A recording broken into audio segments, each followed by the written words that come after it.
সত্যের পথে তারুণ্যর সাথে আপনি দেখছেন জিবিসি বাংলা। বগুড়া থেকে জিবিসি বাংলা রিপোর্ট। রাজশাহী রংপুর বিভাগের উদ্যমী তরুণদের অংশগ্রহণে বগুড়ায় অনুষ্ঠিত হল তারুণ্যর রাজনৈতিক অধিকার প্রতিষ্ঠার সমাবেশ। একটি প্রতীকী জাগরণ, একটি সাহসী ঘোষণা। 24শে মে 2025 শনিবার সেন্ট্রাল হাই স্কুল ঈদগাহ মাঠ, বগুড়া।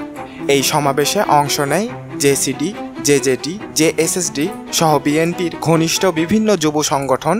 তাদের দাবি একটাই, তারুণ্যর কণ্ঠস্বর যেন রাজনীতিতে যথাযথ সম্মান পায়, প্রতিষ্ঠা হোক রাজনৈতিক অধিকার, থামুক দমনপীড়ন। এই দেশে তারুণ্যর আর তারুণ্য থামবে না। কয়েক হাজার তরুণ তরুণী জড়ো হন সেখানে। স্লোগান মুখর হয় বগুড়ার আকাশ, তারুণ্য জেগেছে, শৃঙ্খল ভাঙবে। এটি শুধু একটি সমাবেশ নয়, এটি ছিল এক নতুন বার্তার সূচনা।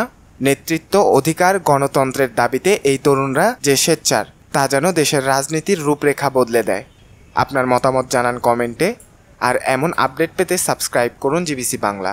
জিবিসি বাংলা, সত্য ও ন্যায়ের পথে।